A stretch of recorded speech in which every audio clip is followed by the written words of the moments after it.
And we are back, man. Be Rich. I won't take up too much time, right? All right. Today is a good day. Great day. Hey, man, for the city of Atlanta, for us Falcon fans. Yes. And, hey, man, for NFL fans, period, just sports fans, right? I know it's great for you. Hey, man, of course, man. You already know because, like, when we first started this show, I had, like, 3 people I named at first, like, who I would love to have on the show. Yes. You know, we have both take, who would you love to have on the show? I say, who would I love to have on the show? And today we having number 2 off my list. You know what I'm saying? I had 3 people. We already had one of the people. And we're having a second person off my list on the show. And not only that, man, like he's one of your favorite all-time Falcon receivers that's ever played for the Falcons. My favorite. Yes. My favorite, man. You know what I mean? So, like, I'm not going to keep y'all waiting too much longer. If you've been listening to the show, you should already know his name. But if you don't, I will introduce y'all. I'm talking about to one of the great Falcons of all time, one of the great NFL receivers of all time, in the Ring of Honor, one of our favorites. Like, I also think, like, some of the shit talking left when he left. You know what I'm saying? Because we need that. You know what I mean? We need that for sure. Man, to everybody, man, y'all please give it up wherever you watching right now for none other than the great Roddy White, man. Y'all give it up, man. 84 in the building. I appreciate y'all having me on today, man. What's up, Yeah, man. I I hope that me on. intro did you some justice, man. Yeah, I loved it, man. Way to Like you still put me can on the play, man. pedestal. Nah, a little bit. I got 1/3 down in me. 1/3 and 3. 1/3 down in you. 1/3 and 3. Okay, 3rd and 3. I was going to ask you, like, how long? Third and 10? Or No, I ain't running that far. 3rd and 3. You know, I What route? I need an option. Okay. I won't go inside, outside. Hey, Chad, I need all I know where to that. make I need all that. Yeah, Richard Sherman said something to him. I think he'll get out there and burn him again. Well, if he put his cleats on, yeah. We he put his cleats on. For sure. My cleats always in the car, though. I'm always ready. Oh, man, I'm always ready. you coaching now, right? Yeah, I coach out there in Peachtree Ridge High School. Man, how is that for you coaching with the kids? Like, do you put your cleats on with the kids out there? With Sometimes I have to. Like, when I'm demonstrating and I want things to be done a certain way, you know, that I don't see them recognizing or they not getting, then I put my shoes on.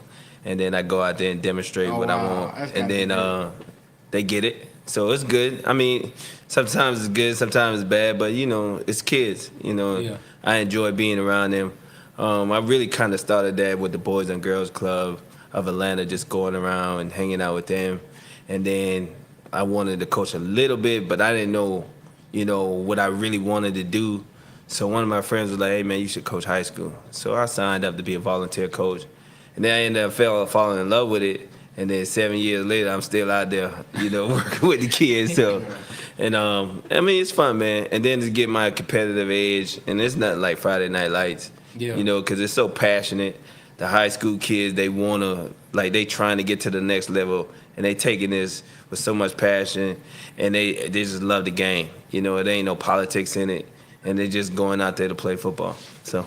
Yeah, y'all got a game tonight? No. We on a bye week. Actually, we had a game Wednesday. We had to do a makeup game. So since it's fall break and ain't no football, so we had to do a makeup game. So we actually played on Wednesday and we won. So it was good. Man, it takes a lot to be a coach. It speaks to, like, just you and the way you possibly care about people, because, like, to coaching is serious, right? Coaching goes into, you see players. Coaches see players see coaches years later, right? And that relationship is still there. Oh, yeah. They still address them as coach. They still have that same level of respect. Is that part of what kept you in it once you got in it? Yeah, I mean, so many coaches had so much to do with my career, from high school all the way to the league. So, and I'm still in touch with them coaches. I call them all the time, even to get advice for the kids that I'm handling now in high school. And they play such an intricate part of my career and my development, even as a man, you know what I'm saying? And things that they, you know, help me with, you know, to become a man, and things that created structure for me in my life and stuff like that. I didn't get that from, you know, my daddy wasn't always around, so they were the people that was infiltrating that structure into my life and just getting me prepared for the real world, you know, and I see myself doing that for a lot of the kids because some of their fathers ain't around. And then I can step in and kind of help them navigate through that part and just help them my thing is all about getting these kids into college and giving them an opportunity to get educated so they can go out into the world and be great, because you never know what can happen. You know what I'm saying? I told them all the time. I was like, man, I met the richest people in the world because of the NFL, because of football, and none of them ever play any type of sport. They don't even. A lot of them don't even watch sports. But you know, there's other ways to navigate and get to this thing, but you have to get educated and go to college to make sure you get that degree so that you can space off in the world and do what you do. Man, be rich. He brought up coaches. I already know something. Since we talking about coaches, I already know a story that we heard man, yes. that I know you would love to ask him about now. Yeah. Hey, so we got a chance to interview Coach Trubisky, man. Oh yeah, he's a wide receiver coach and Hall of Fame, Coach Trubisky. And he told us a story about he was his first year with you. Oh yeah, he was on you. Oh yeah, he was on me. And the people that worked there, the equipment guys, they snitched on you and told him that you wanted to whip his ass. I did. And so a couple times. He told a story that he actually drove to your house. Yeah. And he said your mom was there. Yeah. Your grandmama was there. Yeah. And your great grandmama was there. That's facts. And he said to meet you in the garage. Tell us about that. Yeah, please. Oh tell yeah, us your yeah. side. Oh man, so we had a practice or whatever, and I think it was after New Year's. It was like New Year's night, so I went out the night before. Yeah. And I had told him, it was like we was going to the weekend. It was a Friday practice. I was like, yo man, it's New Year's. I ain't running no routes or nothing. Like I'm coming to practice, but I ain't gonna be able to practice, right? So he was like, hey man, I don't care nothing about no New Year's. You better bring your ass in here ready to play. Right? Mm-hmm. We got a big game this week. I'm like, yo, I'll be ready for the game, but I'm going out tonight. So I'm telling him this, right? So we get to practice, right? And I probably got home probably 3:30, 4 o'clock in the morning. Yeah. So I'm tired. Yeah. The next day, we got to wake up at 7. So we got to be inside the building. So I'm working off 2 hours of sleep. And it's a fast practice because we call it Fast Fridays. So we ain't up there for about an hour. But I ain't want to do nothing, you know what I'm saying? But I told him that the day before. So he comes in there, and I'm getting there. He was like, and I would look at the script. You know, we got the script, and we got plays, and we got our numbers by which plays he wants us to run for that Friday. So I'm over there, and I look at the plays. I'm like, yo. And I look at him. I'm like, yo, man, you got me on way too many plays. I ain't running today. I told you that. He was like, listen, man, just get your ass ready to practice. I don't want to hear all this other shit. So I'm like, all right, cool. So we get out there, and me and him were beefing back and forth. The period start. I'm on the sideline. He yelling at me, go in. I'm like, nah, I ain't going in. I said, get somebody else running. So somebody else run the next play. And then the next play, I was like, all right, I'll go in for one play. So I go in there for the ref, and I'm jogging, to be quite honest. So I really, really messed up the practice because Matt was like trying to get our timing down and everything. And I'm just blowing it off because I went out the night before, right? Yeah. So I get home, right, and Terry yelling at me the whole practice, like embarrassing me in front of all the players and shit. He was like, you selfish motherfucker, you went out, blah, blah, blah. And I'm like, oh, man. Like, and then half the other people that was out there was with me when we went out too, you know what I'm saying? But the emphasis was on me, you know what I'm saying? Because I was the leader, so I had to do what I had to do. So then, right, I get out of the field, I'm like, man, I'm finna go in this man's office, I'm finna whoop him. Like, I was really, like, on that, like, I'm finna go beat him up, right? So it was like, nah, man, you just need to go home. So he called me. He was like, listen, I'm watching this film. It's terrible. You terrible. I said, man, you know where I stay at, man. If you want to see me, just come on over here. I said, so we don't get in trouble by none of these white folks. So he was like, all right, I'm coming. So I laying down, I'm asleep, I'm getting a nap. My mama texted me. She come in the room. She's like, hey, your coach here. I said, where he at? He was like, he in the garage. I said, all right, bet. So I put on my shoes, right? I'm ready to go, right? So I put on my shoes and I get to the door. And my girl was like, what you about to do? So she come to the door. She was like, she looked out. She said, what you want with my grandson? And he looked at her, he was like, he said he want to fight me. So she turned around and looked at me and I was like, yeah, Grand, I'm finna whoop him right now. She was like, you ain't finna fight this old man. She was like, you not finna fight this old man. And he over there was like, no, I'm finna beat him up. So now, my grandma was like, so what's the problem? Like, I can't be aggressive or nothing with him because she's standing right here. You know what I'm saying? So I'm like, we ain't got no problem. The problem is this man that came to my house without permission. I'm finna whip him. So my grandmother was like, ain't he your coach? I was like, yeah. And she was like, hey, y'all need to come here. Let me talk to you. Yeah. So he started like talking to my grandmama, my great grandmama, and all this. And then they laughing and giggling, right? And I'm just watching the conversation. I'm like, you still read this? Yeah, I'm like, this ain't no fanfare. Like, what you doing? You know what I'm saying? So after that, they didn't laugh and giggle. It was like, now he didn't got to my grandma. My grandma was like, well, if you having any problems with Roddy, just let us know. We'll handle it. I was like, what? So you were ready to put hands on him? I was ready to put hands on him. I ain't lying to you. I was ready to put hands on him. I was gonna whoop him out there too. And then my grandma talked to them. They talked. Now they were best friends. Now every week he talking to them. They having this powwow every week. You know what I'm saying? And then one week he like, I'm still gonna beat your grandson. And my grandma like, no. Now one thing you're not gonna do, you ain't gonna touch him. Now if you touch him, I'm gonna give him permission to whoop you at that point. Yeah. But yeah, she was. But that was some good times, you know. And Terry got real, you know, close with me and my family, and I mean, we went to Pro Bowls and everything together, man. And it was just a special moment.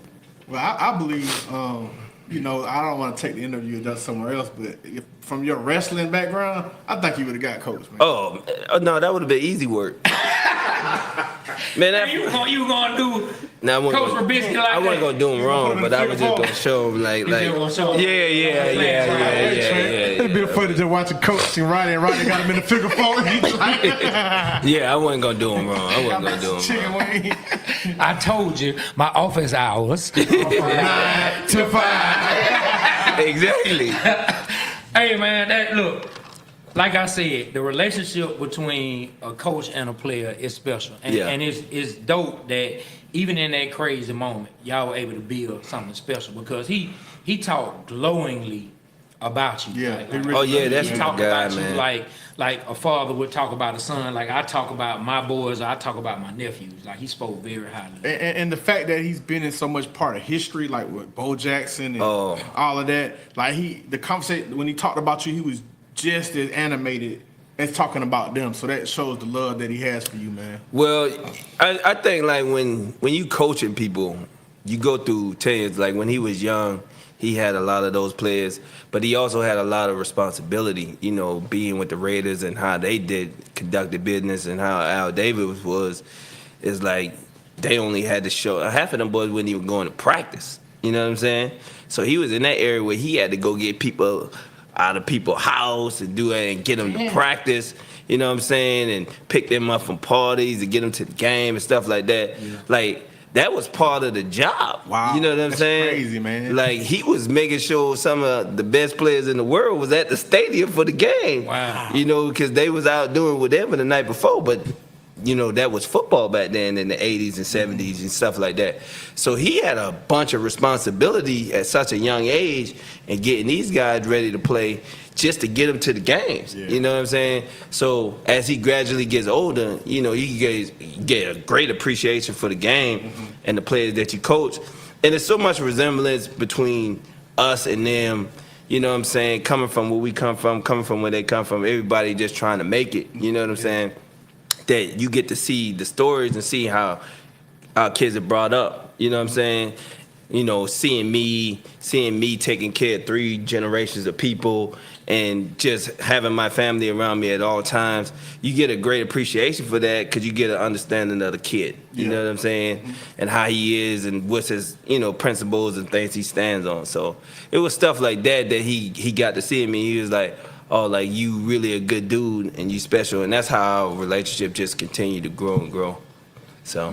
Man, that's, tell you, man, coaching players, man. Sure. Just speaking about just being proud of having football and we're talking about family and mixing the two together. How was it for you to have a son going to the same college? Oh, yeah. I mean, it was good. I mean, anytime you have an opportunity to, like, even coach your son, like I coached my son before he went to college and stuff like that, it's like so many proud moments that you're able to gather from those things, even though it's like we butt heads and, you know, we go back and forth with each other about certain things or what I see or what he sees, you know, when he out there on the field. You still a parent at the end of the day. Yeah. Yeah. So it's like sometimes it'd be hard for me to cut it off, like when he get to the house, you know, because I want him to be the best, you know what I'm saying? And it's like being his father is like, this is what I need from you, but at the same time, I'm like, the love and appreciation still got to be shown too. So it was great, man, just to have that opportunity to even coach him and to see him go out there and make plays, and then to see him get an opportunity to play at the next level, and now, you know, enjoy his journey and doing his thing, man. It was a major accomplishment for him, and I was just proud of him, you know, just a proud daddy. Just, you know, it was times where he was making plays in games, and, you know, I just hugging him and just about to be in tears and stuff like that because, you know, it was like, especially when it was coming to an end, you get in the playoffs and you don't know whether you're going to win or lose, and this could be his last game. You know what I'm saying? And, you know, just to have that opportunity to just share the moments with him, man, it was great, man. It was great. Man, like, I remember we went to one of my nephew's high school games, and we had a guy we used to hang out with. His name was E. And he played, you know, high school, and he played college ball. You remember E. And I remember going to my nephew's game, and we got out the car, and E heard the crowd from the high school game, and he stopped. And I was like, what's up, man? He's like, I just remember like how when it was coming to an end for me. Oh yeah. He said, coming here, he said, this makes me remember those last nights that as a player, you know. So to hear you say that, I can understand as a father how you were sitting back, you know, you wanted to see him continue, and you wondered how the journey's gonna go. Yeah, definitely, man. And then just knowing, I was just like, he don't know, but he thinking like his high school career over. Some people don't even get an opportunity to play college ball. You know what I'm saying? He's getting an opportunity to do that. And I'm like, dude, you still got a lot left, you know, to go. Some of these kids, like, this is it for them. Yeah. You know what I'm saying? So, I mean, I just tell them always just be in the moment, live in the moment, and have fun, because you never know. You never know when it's going to be the end of it. Man, what was your journey like at UAB? Like, was anybody else looking for Roddy White? Man, my journey to even get to UAB was was hectic. Man, let us know. Actually, that's why I say like coaches and their relationships with other coaches and just coaching players. Like my high school coach, how I got to UAB is my high school coach was actually, he knew Coach Vanderhaden, that was the offensive line coach at UAB, because he coached him at Clemson. So that's how that relationship formed, and he sent them my tape, and then they offered me a scholarship to come in. Okay. So without them having that relationship of coach-player, like he can't even get on that phone call to even make that call for me to even be there. You know what I'm saying? So that was kind of like another coach-player relationship that I benefited from. You know what I'm saying? So when I got to UAB, like my mom dropped me off and was like, had my bag and everything. It was like, here, you gone and don't come back home. So I was like, what you mean don't come back home? Like I can't come back home. Like she was like, yo, you can come back to visit. Yeah. But don't quit. You ain't staying here no more. You know, like, and that kind of motivated me. And another aspect is like, okay, I know exactly what she's saying, even though I'm 18 years old. Yeah. Like she's saying like, you have to go get it. Like it's your time. Like I've done my job to get you to this point, and now it's on you to like finish the job. So was that a scary moment for you? No. I just embraced it. Yeah. I'm like, because I had seen my mama work hard. So like she been working hard, working 2 jobs her whole life just to make ends meet. You know what I'm saying? So I'm like, now she putting it back on me. Like I gave you everything I had. So it wasn't nothing I wasn't willing to do on the football field to make it. Like nothing. Yeah. So speaking of football, like, were you wrestling in high school? Yeah. Okay. And so you went to wrestle at UAB as well? No. To be quite honest, I was a better wrestler than a football player. Okay. To be quite honest. Did you have scholarships for wrestling at other schools? I did. I just didn't see a future in me wrestling to take care of my family. Yeah. So it was like, all right, do I want to go to school to wrestle or do I want to play football? And the more I got picked up, more scholarship offers I got, I was like, nah, I'm going to go play football. But wrestling for me was family tradition. Like everybody in my family that's a male wrestler.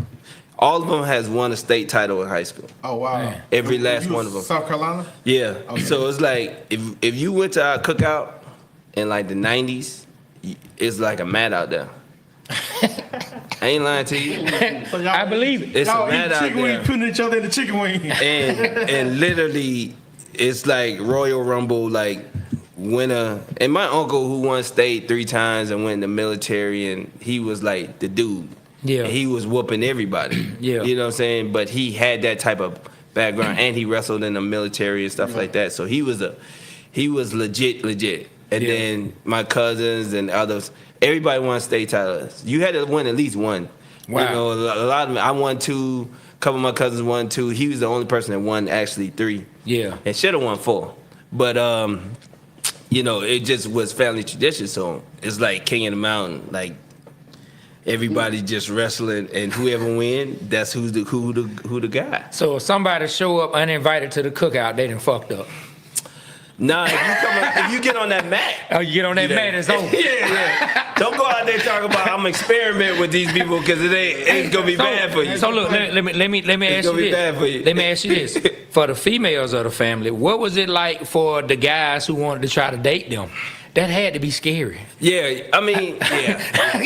It was a lot of running people out the yard. I bet. I kind of felt bad for a couple guys because they weren't like that. You know, it's like they were good dudes. You know what I'm saying? Yeah. But nah, man, it wasn't good. The whites were playing, what? Nah, because they gonna feel you out. Yeah. You know what I'm saying? From a protection standpoint, They want to make sure. Yeah. That, you know, my cousins was in good hands or their sisters was in good hands, so they trying you. Yeah. But, you know, a couple of guys that was on the wrestling team did date a couple of our nieces and stuff like that, so we gave them a pass because we already know they character. Yeah. You know, you built like us, so you good. Say somebody in IT that don't wrestle, y'all ain't having Yeah, that, they grabbing him. They grabbing him. He getting grabbed. Hey, so I was looking at your stats in the first 3 years at UAB. You know, they were cool. You had like one with 7 touchdowns. In your senior year, you just had 14 touchdowns and 1,000 yards, over 1,000 yards, and just really excelled. Like, what happened? Like, was it a different quarterback change, or like what happened? Nah, my junior year, our quarterback got hurt midway through the season, so I ain't have him, and then he started like off and on my sophomore year. So my progression was kind of like, my first year there, we had like a little option quarterback, stuff like that. So we weren't really throwing the ball like that. So my sophomore year, the quarterback that actually came in the same class for me, he went to Douglas High School. Okay. In Atlanta. Yeah, what's his name? Daryl Hackney. Okay. Yeah. Yeah, can't say I know his name right, but you gotta look him up. Yeah, he was all state, all that. Yeah, he was nice. Holla at us, Darryl. So he went in, he came in with me. So his sophomore year, he played like off and on with another guy and stuff like that. So I really wasn't into the mix. So my junior year, when I really started getting into the mix, about 6 games in, probably like 5 games in, he broke his thumb. So that was the end of my season, really, because we was just playing with backup quarterbacks, and they weren't. I ain't gonna say they were bad, but they were. Yeah, you know what I'm saying? Yeah. And we get it. Good, you know what I'm saying? So it's like, so it was like I had 800 yards, and my catch was like 25 yards per reception and stuff like that, but I ain't catch with like 30 passes. Okay. You know what I'm saying? So I really like, because my mama and my family was struggling, I really like put my name as like, all right, let me find out what my draft grade would be if I came out my junior year. And it was like 6th, 7th round, maybe a free agent. So I was like, nah, I'm gonna come back to school. Yeah. Because I ain't want to just go out there and not get invited to the combine or something like that happen, and then I don't get the opportunity I got. But my senior year, I worked my butt off that whole year. Like during the summer, I was just doing so much extra, and everybody was like, "Man, Roddy killing himself. Like he might be drained out." And I was like, "Bro, I don't got no choice. Like I can't go back home. Like I gotta make this work." Yeah. And then our quarterback stayed healthy, and the rest was history. I just like every week I was just going off. And then it was like, it's crazy because agents was coming to UAB after like week 3 Like I was meeting with dudes, What was the sitting biggest school you down. played that year? Like, We played Florida State that year. how did you do in that game? That's why B-Mac already knew about Roddy. Remember when B-Mac brought him up? Yeah. Oh yeah. So we played Florida State that year, and I caught like 3 passes the game. I didn't do that well, but then we gave up like 9 sacks. We couldn't block them. Yeah. They had like 3 first-round picks on the D-line or whatever, and I was pissed that game because I was going against them and I was winning. You was winning. I was winning. I knew I was like, I'm winning, Yeah. but I just can't get the ball. You know what I'm saying? I say, so I know when they watch the tape, I'm gonna be all right. So we had B-Mac on, and he was talking about the draft positions, and he's like, he thought 2005. you was gonna go higher than what you did. Yeah, I thought I was gonna go higher too, cause like, So he had a right. So you must was killing. You must. Yeah, was yeah, really he called you a dog. He spoke. oh high. yeah, oh no, cause when we went, I'm gonna tell you what really happened. We went to the Senior Bowl, right? And at the okay. Senior Bowl, B. Matt was there, Carlos Rogers was there. Okay. Travis Daniels was there. All these cornerbacks from the SEC and everything. Bro, I was killing that week. Yeah. I was killing that week. Like getting off. Yeah. And everybody was like, you going back to the nose, well, Roddy White's having a good day after day. You know what I'm saying? Yeah. And then I ended up getting hurt. I ended up hurting my hamstring down there. And it didn't really matter because I wasn't gonna play in the game anyway. Yeah. Nobody really plays in the game, but I hurt my hamstring, and they was like, "Yo, you gonna be a first round draft pick." Wow.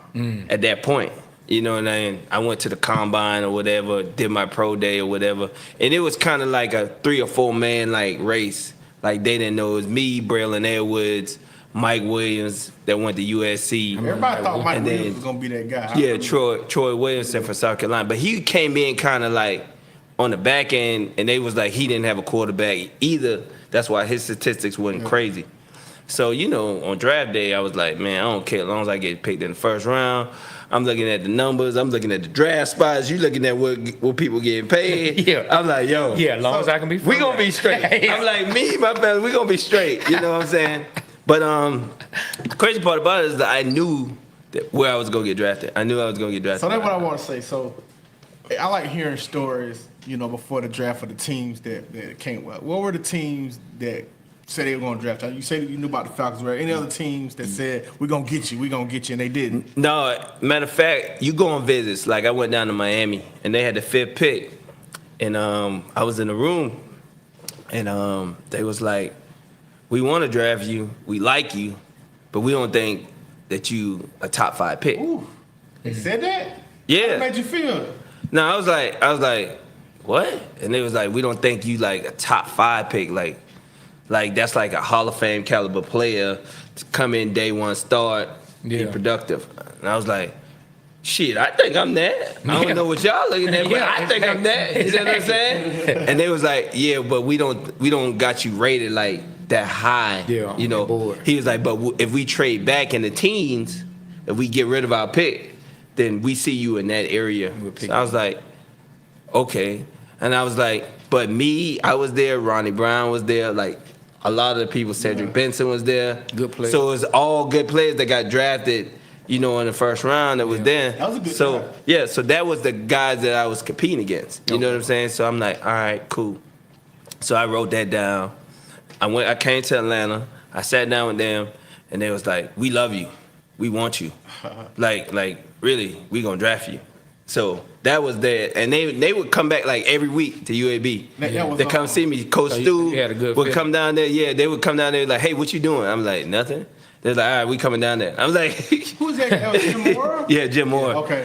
And then they would put me on the board. We'll go over route concepts and all that stuff. And then I went to Chicago.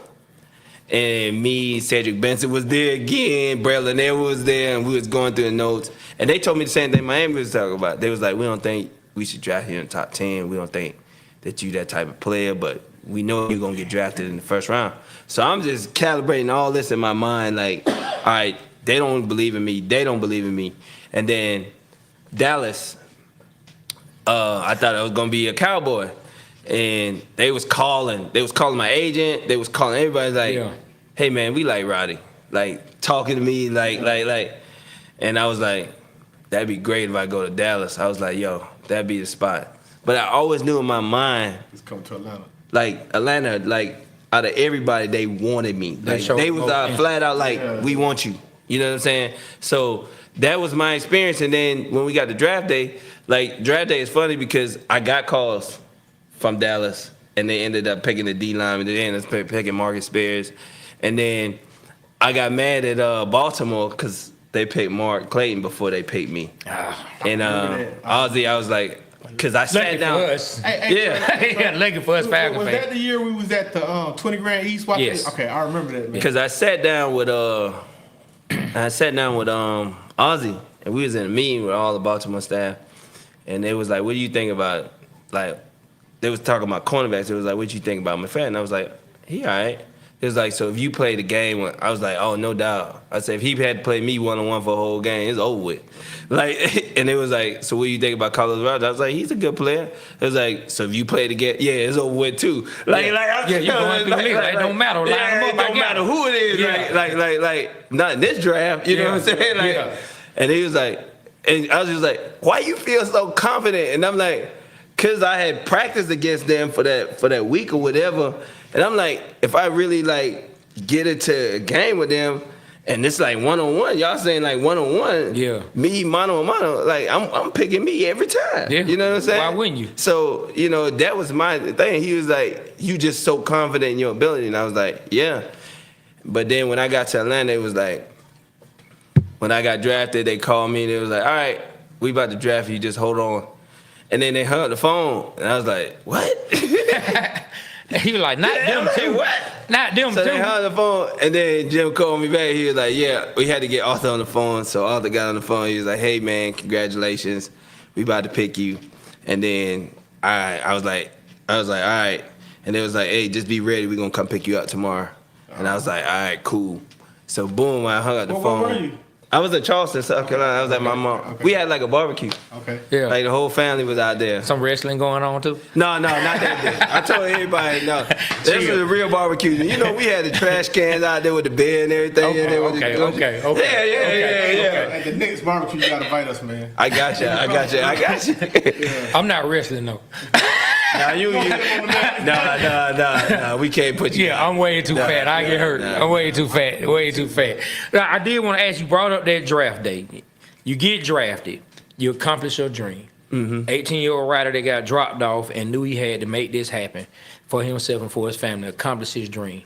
But not only that, you come into Atlanta to play with Michael Vick, who was at that time looked at as the most exciting player in the league, and coming off an NFC championship game. Like, just what were all the thoughts going through your mind? Were you thinking about that as well?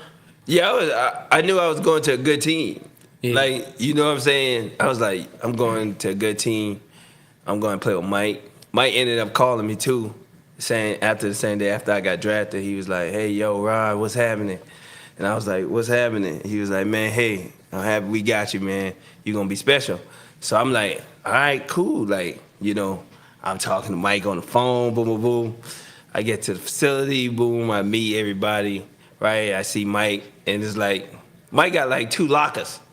Like, he got, he got like 2 lockers. So, you know, you walking in, you see all the nameplates and everything. Yeah. And you see Mike, you like it's so real at that point because you in there. You in the building. You know what I'm saying? Like you belong?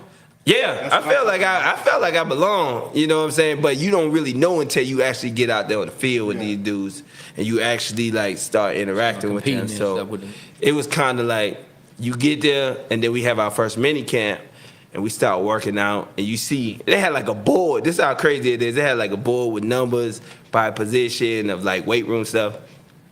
And you see Mike name up there like the top of everything, like running, sprinting, like even the wideouts. I'm like, yo, this nigga's cold. You know what I'm saying? Like, you know, it's like crazy. You know what I'm saying? And I'm just looking at it like, and then he come out and it's like, it's just different. That was my very first time like experience like a superstar.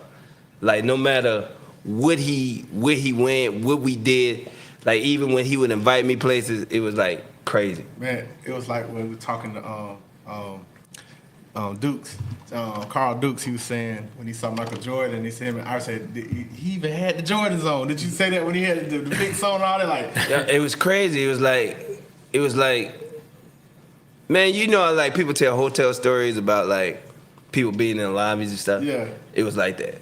Mike, it was like that. It was Yeah. like he had to have security with him at all times. Yeah. So it was like that was my very first time like going through the back. Hey, Rod, come through the back door because these people tripping.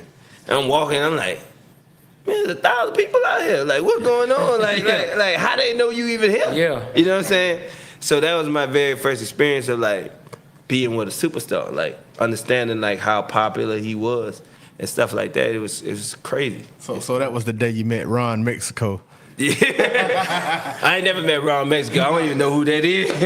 Nah, they used to just tell us his name, I knew, right? Yeah. I knew you were gonna ask that, man. Like, what do you remember? I'm sure you do. So this is a question that I know you do. Hey, can you tell us about your first touchdown catch from? Vic? Oh, Mike threw it to me. It was a goal on a. Who y'all was playing? I think we was playing. Man, set this up. We're going to clip this up. So tell me what you can remember about that play. Well, I remember. I think we was playing. Yeah, we was playing Green Bay, and we was in the huddle, and he was literally because I used to be like subbed in just to do deep routes and deep balls and stuff like that, and because I wasn't starting that year, my rookie year, and every time I go in, Mike would be like, "Hey," he'd call the player, he'd be like, "Hey, Rod, I'm coming to you," so I'm knowing that the ball is coming. You know what I'm saying? So. That's how I caught my first pass. So in Green Bay, he was like, "Hey, Rod, we break down." He's like, "Hey, 8-4, I'm coming to you." And I'm like, "All right, cool." So I win, boom, boom, boom. I get on top of my guy, and I look up in the ball right there, and I just snatched it off the top of his head. And that was my first touchdown. Were you in the end zone or did you? Oh, no, I was already in the end zone. It was like a 35-yard fade route. Yeah. That's great. That's good. You remember who he was over? No, I don't. We're going to find out. Yeah. But that was my first, that was What was going on through your head? probably my first tear. Like, did you keep the ball? Oh yeah. That going home with me. Man, I got like 100 balls at my house, like game balls and touchdown balls and stuff like that. So yeah, I kept them all. Speaking of first time, like, did you see when Caleb Williams threw the touchdown to what's the receiver? The receiver and Duze, Washington. It was both. I think it was both their like first like touchdown. And they were fighting over went the to ball? each other and they fighting over who gonna get the actual ball because it's the first touchdown thrown. It's the first touchdown catch. They both rookies. You gotta cut it. Like man, you gotta go look at that up, man. Yeah, That's too funny, that's crazy. man. So you playing with Vic, you in the Michael Vick experience, man. I know you said it was crazy. It's like crazy. Just, what was it like just being on team? Because, unfortunately, even though we went to the NFC Championship game in 2004, 2005, and 6, We went like 8-8 both years. Yeah. It was just disappointing because we were so much better than our record. You know what I'm saying? 'Cause we got out the great starts. We was like 6-2 to start the season. And then on the back end, we started like faltering and losing games and stuff like that. And then, it was tough because Mike had got hurt. You know what I'm saying? He had got hurt one time, and then we had to go a couple games without him, and then Shabby came in, and played pretty well a couple games, and then Mike came back, and we just couldn't get back going the way we wanted to be. But, man, that was some of the best times of my life because he taught me so much of, like, growth and maturity at the wide receiver position. You know what I'm saying? Just understanding football and being like, hey, man, listen, don't be listening to everybody. Too many people, because I felt like I was getting so much direction from so many other people. He's like, don't listen to nobody. Just win. When you come in, just win. I'll get you the ball. Mm-hmm. And we just kind of had that same chemistry. It was like, I'm just doing what Mike tell me to do. I'm going to win on these routes. And he was throwing me the rod. You know what I'm saying? So, and I was making plays for him. And, and that trust came, with each other. And, of course, I went through some times where I wasn't playing well. And he just always believed in me. He was like, man, you going to be a star. Don't worry about that. Like, don't worry about it. And he was always like that with me and always, like, just care for me. You know what I'm saying? And through that time where I wasn't playing well and people was like, oh, man, get Roddy out of here. He was like, man, don't worry about that. You're going to be straight. And that was his message to me all the time. Let me ask you a question. I'm a big Michael Vick fan. It broke my heart when everything happened. But like, was Michael Vick a student of the game? Like, was he really? It broke. He was, because I feel like he was getting by on ability. I feel like if he would have, and I don't know. Tell me if I'm wrong.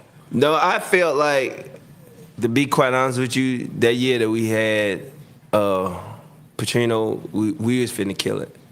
Like, I felt like the energy of us going through everything that we went through that offseason, going through OTA, man, we was on fire. Like, Mike was in such a good headspace.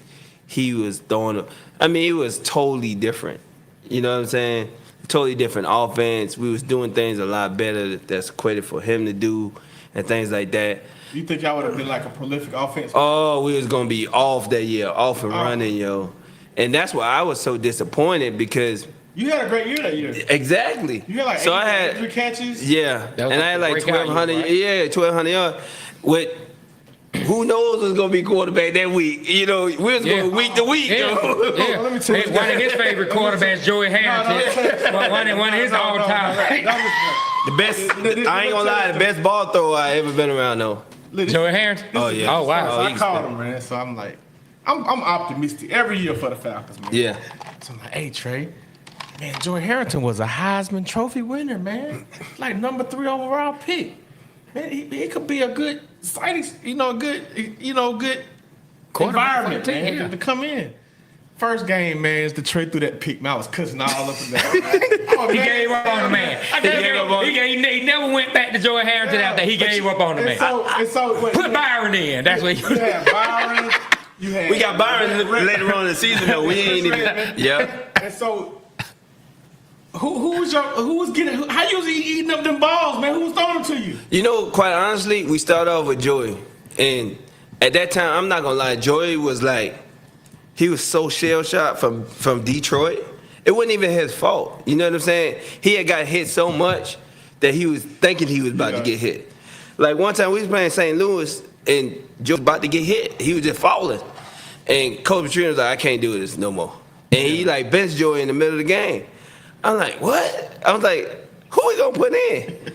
And then Red came in, you know what I'm saying? And I'm like, now we gotta switch a whole game plan. Yeah. You catering to the quarterback, you know what I'm saying? So if you start off with Joey, now you gotta switch to do stuff for Red.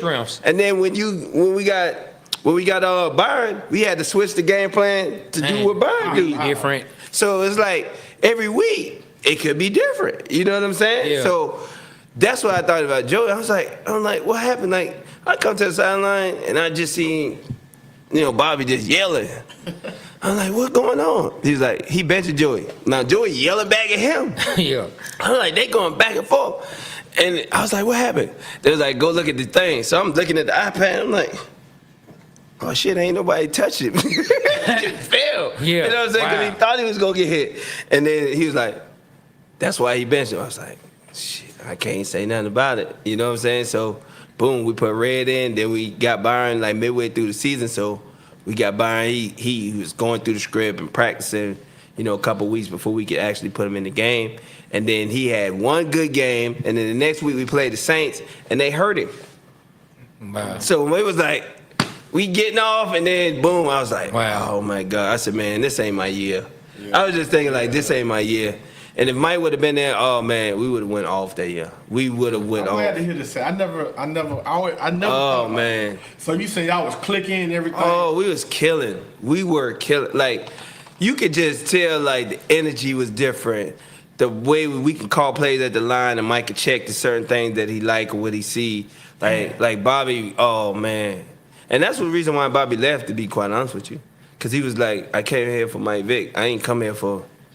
All the surface that was around it. Like you promised me, like even though Arthur was upset with him and pissed about the whole situation, like he was promised something that he didn't get. So it was like, you told me I came in for Mike Vick. I don't want to do this with everybody else, so I'm out. You know what I'm saying? Do you think if Mike Vick would have stayed, Bobby Petrino would have still been there? Yes. Coaching. Yes, absolutely. Possibly going to the Super Bowl. Absolutely. Wow. And they had a good staff. I brought that up with Abraham. Hugh Jackson. Yep. On the staff. He was our OC. Zimmer as the DC. Mike Zimmer as the DC. Wow. We were, dude. I'm telling you, we were going. I'm telling you, we were going to be so good. It was me, Jank, Finn, Horn. Yep. We had Joe. Who's running back? Ward was still there. Ward was like on No. Norwood, right? We had Norwood. Ward. We had oh man, we had a young dude. Oh man, but we just had speed. Look at that. Yeah, we just had speed to burn. I mean, Yeah. Bro, it was like, better Joe Horn. yes, it was crazy, yo. It was man, we was about to go crazy. We was about to go crazy. Defense, what you had? Abraham, you had Brady. Yeah, we still had Kearney. Yep. We had Oh, he Kearney. loved Kearney too. Yeah. Yeah, we still. We had D Hall, man. When D Hall was playing at Pro Bowl, it was gonna be nice, yo. So who did you go against in practice that you used to like was tough on you? No, D Hall, we went against D Hall every day in practice. Y'all jawed each other. Oh yeah. Y'all ever got you had to put him in the wing? Nah. We ain't never got into no fights. The person I got in a fight with was Jimmy Williams. Oh yeah, I remember For some Jimmy reason, Williams, man. He was the first round pick, wasn't he? Second round. Second. He was a waste. Man, we Yeah. thought he was gonna be really good. Coming out of Virginia Tech as He well. should have played. He should have played safety though. Yeah, he was a big dude. We thought he was. Yeah, he should have played a safety. Something you need to do? Okay. Devin. Yeah, Jason Snelling was there. Wasn't Yeah, it, we had wasn't Snell. it Warriors last year? Yeah. Corey McIntyre. He was fullback though. Yeah. So we had Snell, we had Jarius, we had Norwood was crazy. Man, Norwood. Oh yeah, Ovid was the fullback. yeah. Yeah. We was gonna get off. We was getting off, Damn, man. man. Yeah. If we would have had Mike that year, we would have did something special. So what were you doing the day you heard Michael Vick's indicted for dog fighting? Where were you? I was at the crib, but I ain't think nothing of it. Cause I thought it was gonna be like one of them joints like that just blow over. I did too. You know what I'm saying? I ain't think like the magnitude of it. I was like, yo, this gonna be, something quick, and we gonna be in and out, and we about to get back to business. Yeah. You know what I'm saying? So after that, and then I had talked to Mike. I was like, Mike, everything good? He was like, nah, right, everything's straight. We gonna make sure everything. I'm gonna go meet with these people, blah blah blah, and we gonna keep it pushing. We gonna be ready to go. So that was my opinion of the whole situation. So I was like sitting back, like, oh shit, we straight. You know what I'm saying? We about to go out here and go crazy.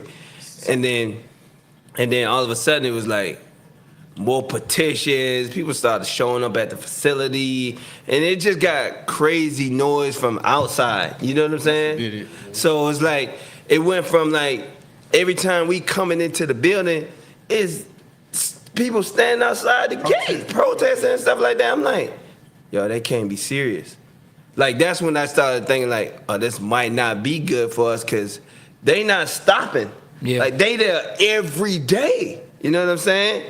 And now we got to get somebody to follow Mike and make sure they not following make sure him ain't nobody home. hurting Mike. You know what I'm find out saying? what he It got crazy, man. It got crazy. I ain't even know that type of passion was like out there like that for that. You know what I'm saying? And especially with us, from the black community. Culture, like that's some people's culture in that We community. ain't. Dogs ain't that special for us. In our community. I'm gonna tell you right. I'm gonna tell you when I know it was serious. When I was watching a news clip of Vic trying to come in the courthouse, and there's all these people out there, and there was a dude in a full dog suit. I'm not lying. Like I promise. I promise. There was a dude in a full dog suit, and he was like animated, like all that. I was like. You like cut it out. This shit is fucking crazy. You like- I was like, man, this is wild. Like I ain't gonna lie. That's the moment that I was like, this shit is crazy. Yeah. You know what I mean? Like I knew it could be serious just because whenever you bring in the commissioner, whenever you bring in the owner, I'm like, okay, they've gotten them involved, so this is something to worry about. But when I saw the dude in the dog suit, I was like, yeah, man, this is pretty bad. Yeah. This is pretty bad, man. Speaking of Vic, unfortunately having to go sit down for those couple of seasons, we know Monday night game, Roddy out there in the end zone, or was it first down? You pull up the jersey, show the free Mike Vick. Did you? Well, I already know you got fined, but like, did you? Like, what were those conversations like, and why was it important? You already spoke about Vic, so people probably already know. But why was it important to show support to Vic in that particular moment? I mean, because for me it was like, because I love him, and that's like my brother. And it's like, for me, it's like you only get one opportunity at this football thing. You know what I'm saying? And it's like, like he didn't get to fulfill everything that Damn, bro. you know what I'm saying? Like he didn't get to fulfill because he made a mistake. You know what I'm saying? So it's like something was literally taken away from him for 3 years. You know what I'm saying? So he didn't get to fulfill and give us everything that Mike Vick could have possibly gave to the game of football. You know what I'm saying? And from my perspective, I just felt like I had to show so much support for him because he was actually like behind bars, like in real prison. You know what I'm saying? Like that's different when, you know what I'm saying, you go into court, but you going home. You know what I'm saying? Or you get probation, and if you do something wrong, then you have to go. No, man, they put my dog in jail for real. You know what I'm saying? For 18 months. That was crazy to me, long, man. bro. People- You know what I'm saying? Like that was crazy to me that he had to go, you know, to prison for that long, and I was just real disappointed. And the only way I could show my support was every opportunity that I got the platform. You know, didn't matter what they were gonna find me. Yeah. I was gonna show my support to try to do something to get him out of there. I wanted him to come home like tomorrow. Yeah. Let me ask you this: did he piss somebody off? Did he piss a senator off or something? Or like, why did they go so hard at him? Was he supposed to go meet with somebody for a bar mitzvah and didn't show up and didn't sign some autographs? Because they went super hard for him. Yeah, they I think that was coming out of that, man. I really thought like, all right, this is gonna be some probation stuff, and we just gonna move on. Yeah. You know what I'm saying? But the way how these people was attacking him is like he was the worst person in the world. You know what I'm saying? And at that time, it was just that environment was just crazy, man. I just didn't know like that many people could sit around and just navigate somebody into that space. But man, it was really disappointing for me. I mean, my feelings was hurt. Like I was hurt. We was too. You know, behind that, and it just did. It wasn't the same energy. I mean, we went 4-12, and which our talent went the 4-12 team. You know what I'm saying? But it just the energy was just zapped out of the building. The air was like like everything was done. Because what you saying, how things were clicking. I look at Bobby Petrino different. We've been hard on him on this show. Yeah. You know what I'm saying? Because we didn't like the way he left and, you know, waking up and he's, you know, hoo-wee, you know, all of that. So it's like the way you're saying and the way you're presenting it, it makes me look at it from a different perspective. Yeah, from a fan perspective, you like, oh, he walked out the building. Actually, I talked to Bobby, and then Paul was the wide receiver coach, his brother.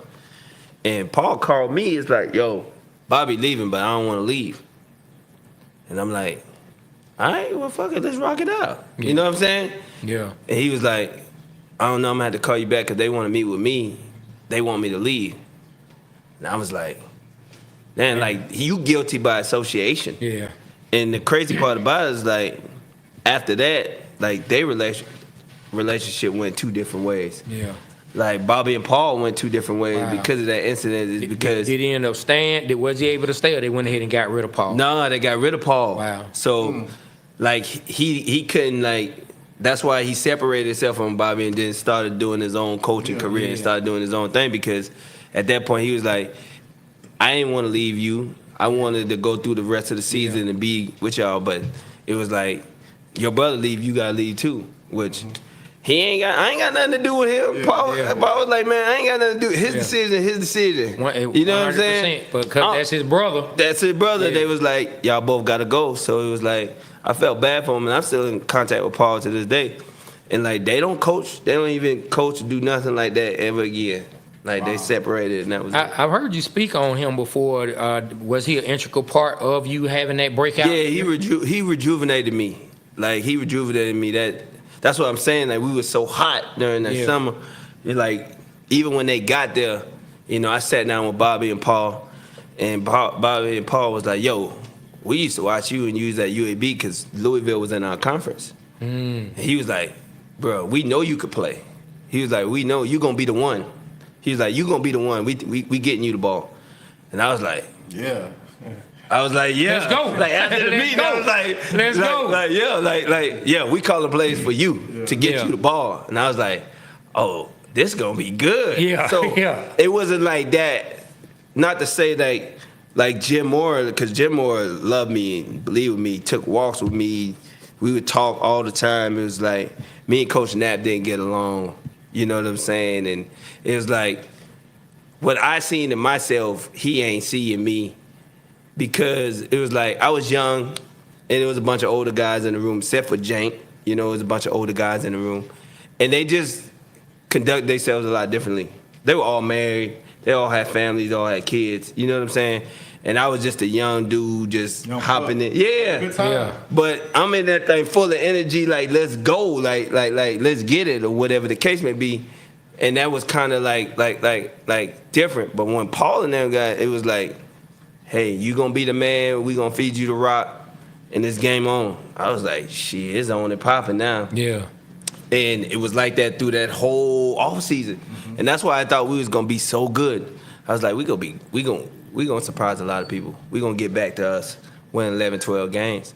And then when the Mike Vick situation happened, it just zapped us, man. Yeah. Just zapped us. Just kind of just took out. It took everything out of it. Situation, man. So. Well, let's fast forward it to when Matt Ryan, Go right? ahead. Go ahead. All right, Yeah. so Matt Ryan comes in.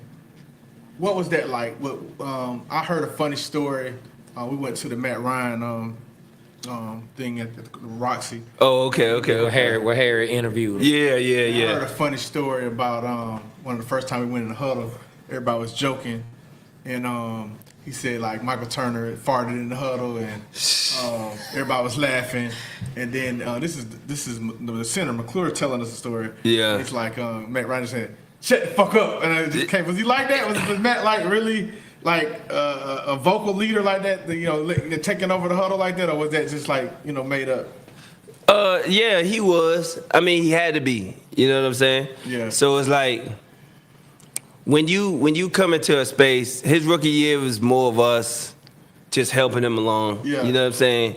And then once he got acclimated and he understood everything that he needed to do, he had to be that guy. You know what I'm saying? Yeah. Because we was having a lot of fun, you know what I'm saying? And we got a bunch of pranks and jokes on our team, you know. But when we doing football stuff, most of the time you gotta be serious and stuff. And Michael Turner is a funny dude like that, you know. He do crazy stuff like that, you know what I'm saying? So it's just attention to details, and Matt is attention to detail. I never see anybody work as hard as him. Wow. You know, and I know quarterback is a hard position to play in the NFL, but man, that dude would be in there from sun up to sundown every day. Well, it seemed like, from there, your career, like 100 catch season, 1,000-yard season, it's like it seemed like that marriage was good. Oh yeah. I mean, it was. He put us in a situation that was clarity. It wasn't no like, well, who gonna be playing this week? Like who gonna be at quarterback this week? Yeah. So we knew who was gonna be on the center. You know what I'm saying? And we knew we were gonna get with him. You know what I'm saying? So each and every week, he was going to be well prepared. He was going to know what to do. And our game plan was based off of that, what he loved to do best, each and every week. So we knew exactly what we was getting. And, it was just a lot of one-on-ones, and he would be, same thing with Mike, same thing with him. He'd be like, Rod, hey, just be ready. You know what I'm saying? So it was a lot more of that. And then I started to move around and just not play in one spot. Like when I was with Mike, it was kind of like I was on one side of the field. Really, it was my fault because I didn't understand the offense fully to be moved around. But when they got there and Mike Mularkey actually got there, he was like, we're going to change your position from X to Z. He was like, we need to get you the movement. We need to be able to put you in the slot. We need to be able to move you around, get you the ball because once you start getting off, if you on one side, they could just double you and do certain things to take you out of the game. And we don't want them to be able to do that to you. So we want you to be able to move around and do different things. And then once we started doing that, that's how you catch 100 balls. Because if you line up on one side of the field, you ain't catch 100 balls. They can just take you out of the game. Yeah. So that was me just maturing in the offense and actually understanding what everybody do, not just what my position do. Because now I can move around, go to different spots, or with a ball I think the ball might go at, and then just run those routes to get the ball. So it was a whole different thing. I took my game to another level because I just started like being more understanding, being in more meetings, and just understand, because they be having them private meetings. You know what I'm saying?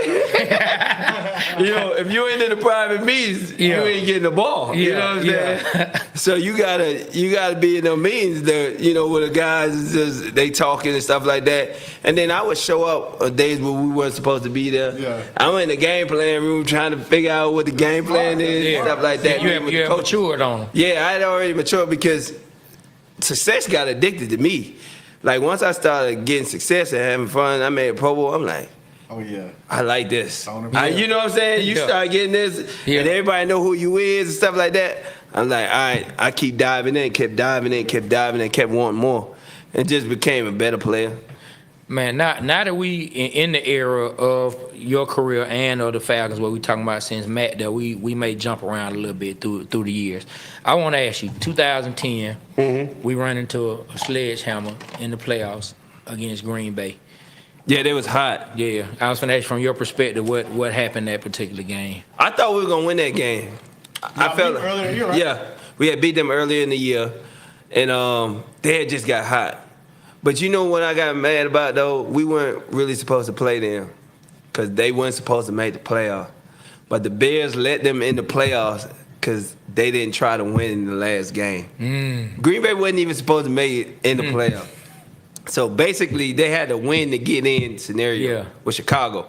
But Chicago had already won like 12 games that year, 13 games. They said it. So they, at the end of the season, they were like, we already got the 1 seed wrapped up. We not going to play our starters. They should have played them and beat them, and then they wouldn't have ever been in the playoffs, which came back to bite them because they ended up losing to the Bears in the NFC Championship game. Yes, they did. You see what I'm saying? Yes, they did. So what happened was we thought we were going to play Seattle. Cause we thought the Bears was gonna beat them. Yeah. So we we prepared for Seattle because we the 2 seed. You know what I'm saying? So we gotta buy it too. We oh shit, we gonna be all right. We play Seattle, we gonna whoop them, and then whoever we have to deal with in the NFC Championship game, that's who we have to deal with, whatever the case may be. So what ended up happening is Green Bay ended up winning, getting in, and another team ended up winning, but Green Bay got in or whatever. So Green Bay won the next week. Now we got to play Green Bay because we the 2 seed and they like the 4th or 5th seed or something like that. And Arizona ended up winning. Yeah. Remember Arizona ended up winning. They weren't supposed to win. They was like the 6th seed or something like that. They ended up beating Seattle. I remember that. So they ended up playing Chicago, and we ended up getting Green Bay. Chicago was supposed to get Green Bay. If Seattle would have beat Arizona, then we would have got Seattle. Wow. So that would have happened. So we would have went to the NFC Championship that year. But it fell the way it fell, and the lower seeds won the week before. Yeah. So we ended up getting Green Bay, and Aaron Rodgers was on fire. I mean, and he came in there, and to start the game, we went down, they scored, we scored, they scored, and then we turned the ball over, and then they scored. And then they got the ball out of half and scored again. So it was like 28-14. And then we started to try to press to try to get back in the game. And we were just throwing the ball and just got out of the game plan. I remember that turn. I think Matt Ryan fumbled the ball. Yep. I remember that. The main one, which I think was, it's a lot of people blame Matt for it. Matt did throw the ball, but I think it was more just a Green Bay recognizing the play. It was that right before halftime. Yep, that quick out. Remember that out? Yep, and he took it back to the crib. House. Yep. Yeah, that's that was a heartbreaker. That's the one. That gave them that 2 touchdown lead. Yeah. And just imagine now because we were going in to score. Yes. So if we score right there, get some momentum back. It's a tie ball game. Mm-hmm. But that's the NFL. That is. That's the NFL. So, all right, I'll trade. I know you. Go ahead, man. Just bounce around. I got a question. Your Mount Rushmore of cornerbacks or defensive backs that who you put on there that you had to go against? Through my career? Yes. Ooh, boy. That's tough. Man. And tell us why when you name them. My Mount Rushmore. Darrell Reeves. Why is that? He does everything good. I don't know nothing he does bad. Like, from an off perspective, he could play. From being in your face, he could play. He just nice. I ain't gonna lie, he's just nice. He's just nice. He's strong. Yeah. You know what I'm saying? And he got this weird thing. It's like when you running, he like always attached to you. And it's like not in bad position. You know what I'm saying? Like he can always feel you and just hold you right there. and just you trying, but he's strong at the same time. So it was just always gonna be a tough matchup. You know what I'm saying? Yeah. Then Champ, I played against Champ. Champ was nice. He was athletic as hell. Just smooth, just can cover, handsy, great ball skills. Charles, which one? Woodson. say, Yeah. These Charles you think of. Unless we talk NBA, we think of Charles Barkley. Hell no. Charles ain't covering nobody. Charles, man, he lasted a long time, man. Oh yeah, Charles was smooth, big, strong, athletic, can run. Yeah. I mean, all these dudes, and probably my fourth guy is probably Asante Samuel. That dude get the ball, man. Yeah. Did you get the play with ball. him? Did he come to? I played with him too. 2012. No, yeah, that's one of the best teammates you can ever have on your team, bro. I'm telling you, that dude kept that. When I say it's a different energy and a different swag and persona he bring each and every day at practice, and just have us like lit every day, and then his preparation and how he prepared, man, is ridiculous, yo. He be yelling at practice at people, man. It's crazy, dog. He is a character, yo. Man. I mean, he be like, I remember when I first time went, it might have been 2011 or 12. We was playing Peyton Manning and the Broncos Monday night. Okay. I remember that. Yeah, and we was going through practice, and we was messing up at practice. Defense was messing up, and I hear him, man, F this. I don't give a damn. We playing Peyton Manning. Y'all out here bullshit. This shit real. Y'all ain't been playing him. I play this man every year. He gonna cut our ass up if we don't get our shit right out here. And man, he was going off on everybody on the defense because it was that important to him. Like everything got to be right because he ain't gonna miss his opportunities. Peyton ain't gonna miss his opportunities. So it was kind of like that for him, and he made sure everything was right, man. I love that guy. That's a dude you always want on your team. Wow. Man, speaking of him, that 2012 year, we were supposed to have. We was the best team in the NFL. And a solidified defensive backfield. We had Asante. Yep. We had Dante Robinson, and we had one of my favorites, Brent Grimes. Yeah. Yeah. Like talk about that because I think we had the Brent best got team in hurt. the NFL. We just didn't win the championship that year. We had the best team in the league. Man, the most disappointing thing about that is we had Grimes, but he tore his Achilles that year early on in the season.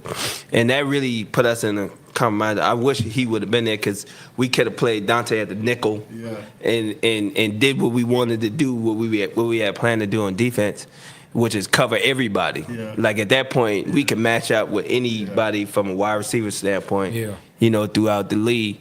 And I just felt like we were so good that year, man. We were really good. Yeah. And I felt like we had the best team. We had played just about everybody that year, and we were spanking people. I remember. Like we were spanking people the whole year. And I just remember, like, after the NFC Championship game, we went back. And we sitting in the office with Terry, and we usually watch the film, whatever the case. He said, I ain't gonna lie to y'all, God just didn't want us to win that game. He was like, that's the only thing. He's like, watching this film, and we had 2 turnovers that time. We threw a pick, which was one of them was my fault because I fell on the route. Mm-hmm. And then the fumble we had. Fumble snap that we gave them. We gave them 2 opportunities, and we were plus 50 going in to score on their side of the field. Wow. So go ahead. I just think about that as like, if we don't just get them the ball and we just kick 2 field goals, we win the game. You know what I'm saying?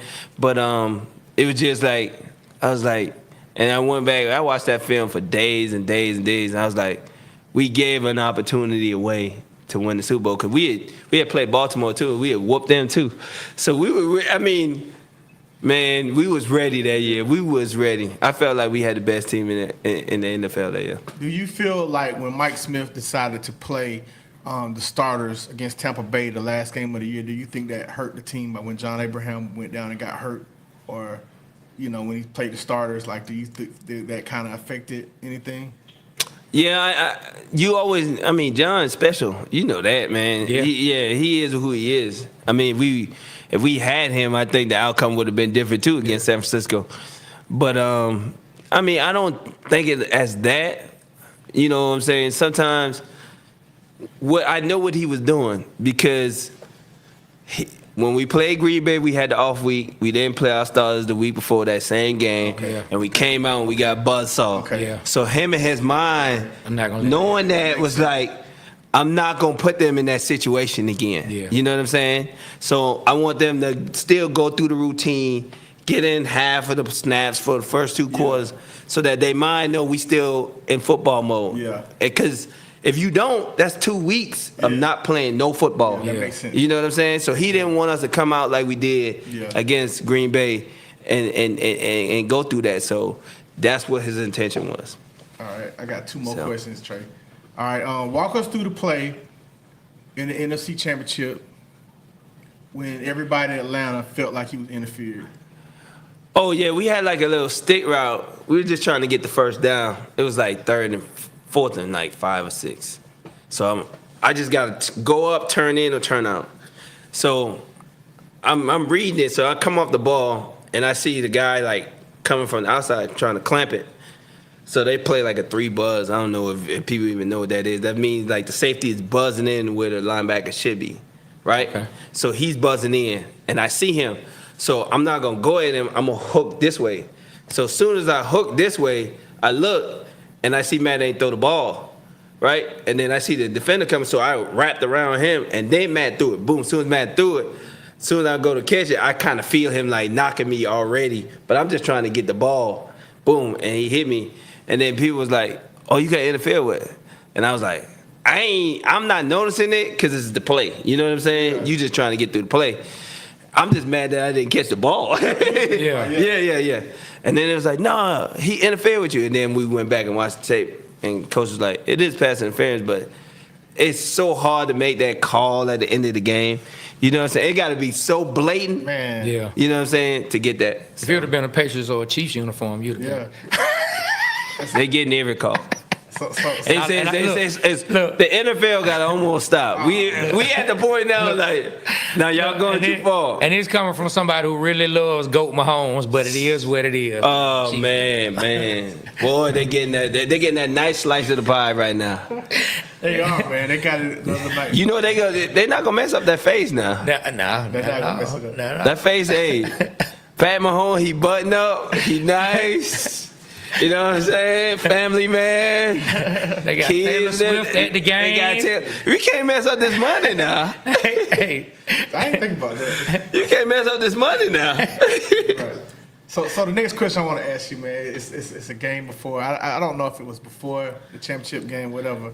You're going against Richard Sherman. Yeah. And he's talking cash shit out there, man.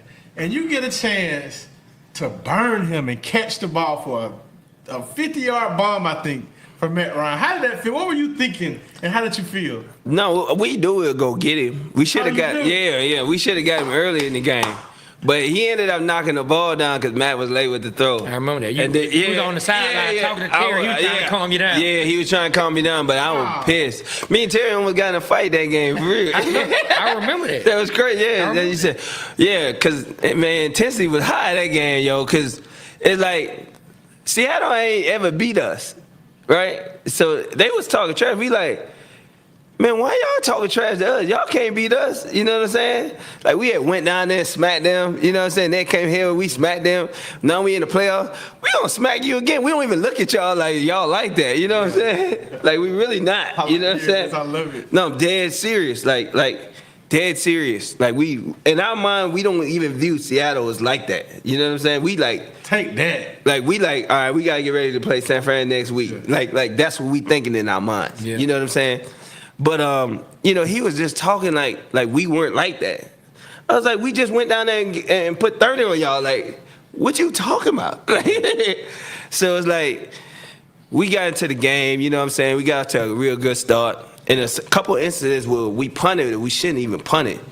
And that's why I got mad at Terry, because we weren't getting the play call in, and everything was going crazy because, we was scoring at such a rapid rate, you know what I'm saying?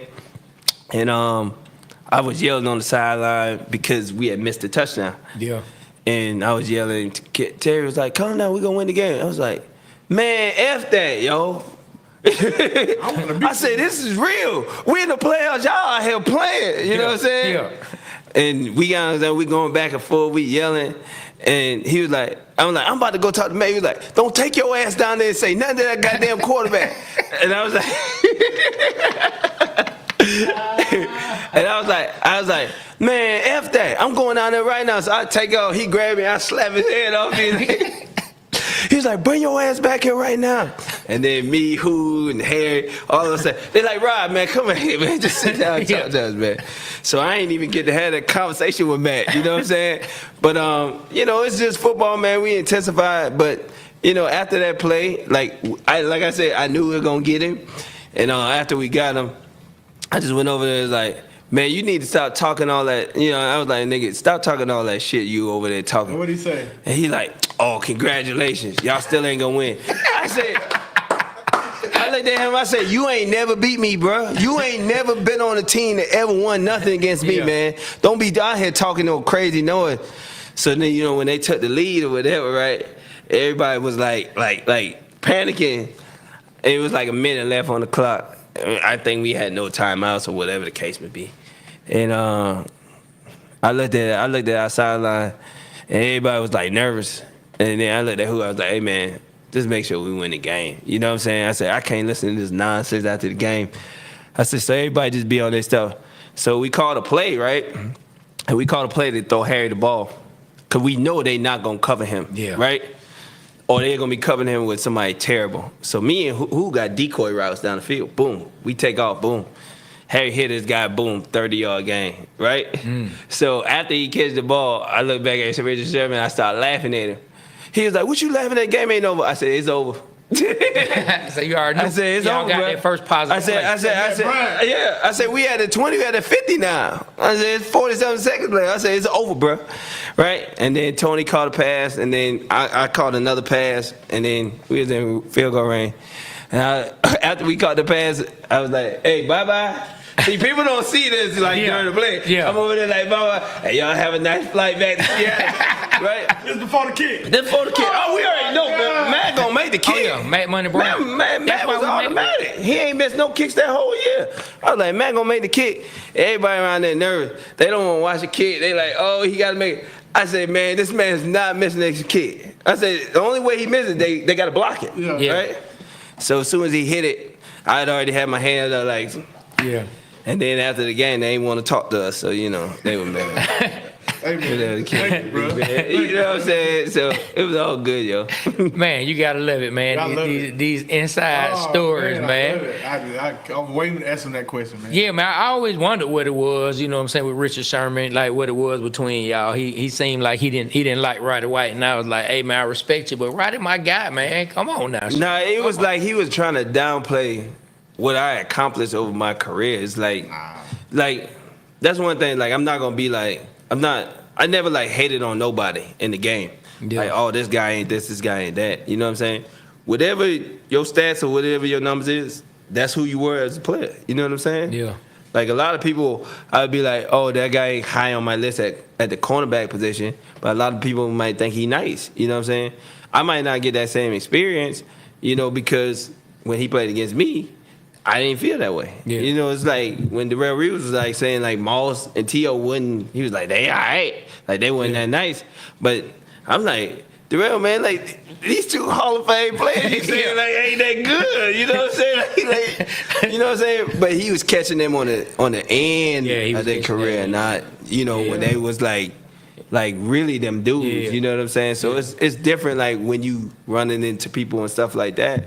I was going against Charles Woodson and Champ Bailey, like, they so much better than him, than Richard Sherman. Like, it's not even close. You know what I'm saying? Them boys is on a whole nother stratosphere for me. Yeah. You know what I'm saying?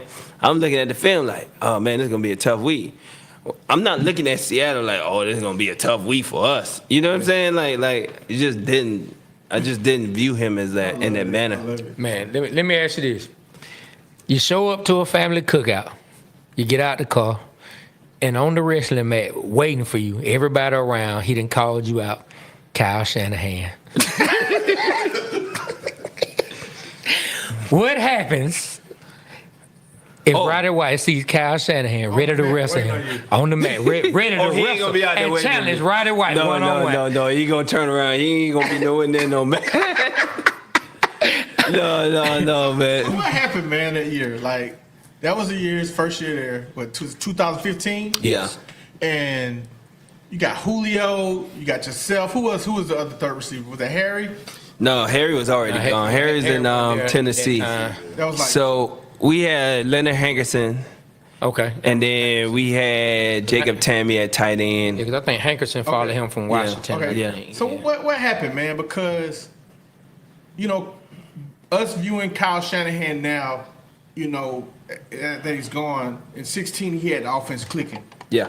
And you're Roddy White. You're in the Falcon, great wide receiver. You got Julio. And, you should have came back and played 2016, in my opinion. Like, you should have been on that Super Bowl team. Just explain to us what happened.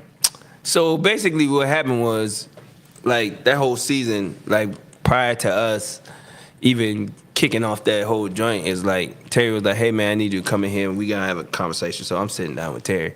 He's like, hey, man, this dude kind of different. He got some different stuff, some good stuff. You gonna have to sit down, talk to him, blah, blah, blah. So I'm like, all right, cool, no problem, whatever the case may be. So I was like, all right, let me go meet with him. So I meet with Kyle, and I'm like, yo, he was like, yeah, all right, we're going to be the Golden State Warriors, boom, boom, boom, boom, boom. He was like, y'all going to be Steph, Clay, boom, boom, boom. So he calling out me, who, all our names. Mm-hmm. I was like, yeah, that's fine. I said, Julio Jones could be Steph Curry. I don't have a problem with that. But I'm going to be Klay Thompson. Yeah, I mean, I don't care what the statistics say. I don't care. You know what I'm saying? He can beat Steph Curry. I don't mind. So. You know what I'm saying? This is time. Yeah. He's the guy. Yeah. You know what I'm saying? That's my dog. He the guy, right? He the best receiver in the NFL at this point in his career. And I'm okay with that. Yeah. You know what I'm saying? I don't care. Yeah. Right? But I'm going to be right behind him. And then everybody else can fall in whatever particular order they want to fall in. You know what I'm saying? Yeah. For sure. So, you know what I'm saying? So it was like, that time, and I was like, all right, I thought we had this understood, right? So the messed up part about it is like, the first couple games, I get off to a good start. It's like they throwing me the ball, I'm making plays, boom, boom, boom. Who killing it like he usually do. I'm making my plays like I'm usually do. And then by game 3, I just see like me going down in progression from like not 2 to like 3 to like 4 to like out of the progression. Like I'm not even in the progression. And then we go into practice and we'll practice one way. We'll get in the huddle. He'll call out a whole different formation and put me not in the progression. So I'm like, but I'm still out there playing 50, 60 plays. Yeah. So I'm like, why am I playing all these plays to not get the ball in these pressure situations where we throwing it to like our younger receivers, you know what I'm saying, or things like that. And I understand like it's a growth thing because I went through that stage too. And who went through that stage too of like getting to the point of like when the game on the line or certain situations, we know who getting the ball. Yeah. You know what I'm saying? Because it's like you've been in that situation, you made them plays before, you prove it, right? We're not putting young dudes in that situation to try to figure out whether they could do it or not. You know what I'm saying? So that was kind of the situation. So I went back and forth with him. And then, not that Leonard Hankerson is a bad player, he just ain't me. You know what I'm saying? Like, I don't care if he came over here with you or not. You know what I'm saying? It's like, and then, I sat down with DQ and I was telling him, I was like, DQ, whatever we doing, he's doing it differently, boom, boom. And he, they was butting heads and stuff like that. And then it was kind of like, I was like, man, I had enough. So I had another conversation with him. And it wasn't good, you know what I'm saying? It was not good. Yeah. You know what I'm saying? I'm telling, and it's like I could tell, like, cause they know my reputation. Like I'm gonna go off on somebody, and if you won't go there, I'm gonna go there with you every time. Yeah. So they know that, right? And he know my reputation. He like, he ain't trying to get no type of physical altercation or confrontation with me. You know what I'm saying? I could tell because he just looked terrified when I'm walking in the, you know what I'm saying? I'm walking in the door, and then it was like, you know what? I'm gonna let you have it. Cause at that time we were like 5-6-0. We had got out to a great start. So I was like, you know what? I'm gonna keep letting you do it the way you want to do. Cause they're gonna catch up with you eventually, right? So then we started like losing games. Like we started like losing games because we putting these dudes in situations they ain't used to being in, right? To win games, right? So now it's coming back down to life. Boom, we losing. And I ain't getting the ball, and the people ask the question, well, why you ain't throwing the ball to Roddy? You know what I'm saying? And then it's like, well, we gonna throw the ball to who? I don't have a problem with that. And I was like, I ain't got a problem with who getting the ball. I got a problem with you throwing the ball to everybody else on this team besides me. That's a real answer, man.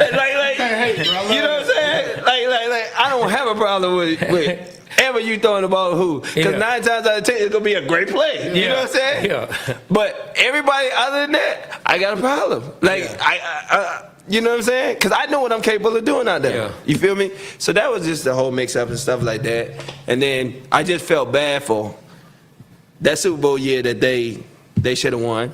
Okay. I just felt bad that they was in that situation. Okay, question. You know? If you was, after who caught the ball in the touchdown?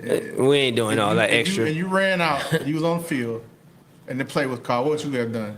Who? You. I would jumped outside. I'm not finna I'm not finna ruin this opportunity. The game is over. At this point, you run the ball 3 times and kick the field goal. Your kicker ain't missed no field goals. You just spoke on the kicker and your belief in him, and that was 4 years earlier. So you still what we talking about? Yeah.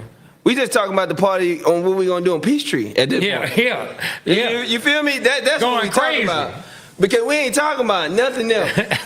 I sure ain't gonna give Tom Brady another chance. You gonna tell me you gonna give him another chance?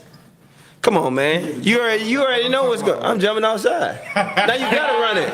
You gotta run it. At 1st and 15, you gotta run it. Now you like, all right, we just gonna run it. Go ahead, just run it.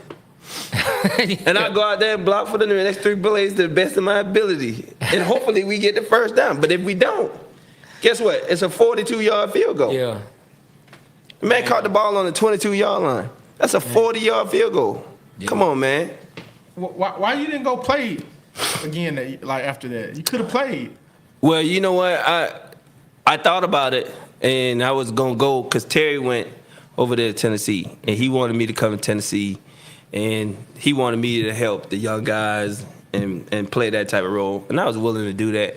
You know what I'm saying? So we was going through contracts and going through money, and then they ended up signing Andre Johnson. But I was gonna go do it, but then after that, I had a chance and opportunity to go to Minnesota. And they wanted me to just give me vet minimum just to come and help. That's when they had Diggs and Thielen. So they wanted me to come help mentor them. And I was like, I don't even really want to know if I want to do that. And then I got a couple calls from New England. And then Larry called me. He was like, that's my homie, Larry Fitzgerald. He was like, hey, man, Bill calling you. So I thought about doing that. And then my agent was like, listen, if you go up there, it's not fun. I'm going to tell you, Darrell Reeves, I called Darrell. He was like, well, how was it? He was like, bro, you going to work hard. You got to do everything right. Boom, boom, boom, boom, boom. But you have a chance to win. And that was crazy if you would have played for New England, you would have played in the Super Bowl? That's what I'm saying. God. It would have been crazy. So I ended up not doing that. And then I had made a promise, to my son that I was going to be more acclimated and in Atlanta, did you have a possibility of coming back to Atlanta? No, not at that point. Not at that point. Because, Kyle was still here. It was already done. Yeah, it was already a done deal. And I really hate that you didn't have a chance to play on that Super Bowl, man. I really wish you had. Yeah. And if you would have, we probably would have won because you would have jumped offside. I would have jumped outside, man. I would have made it easy for them to run the ball. man, we didn't. We've. First off, thank you once again. Thank you, man. Oh, no problem. We've sat with you for a good little bit. We're not gonna keep you much longer. There are a couple more things I do want to ask you. Okay. One is, for all the people out there who, because there's a group of people who view Matt in a negative way. Why?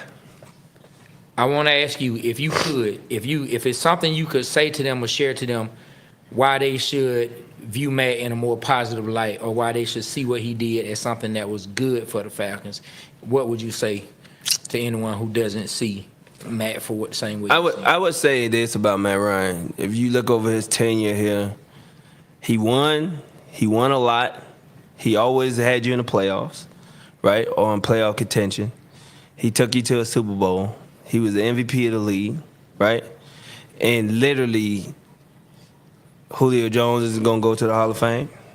And I was probably right next to a little bit underneath a Hall of Fame player.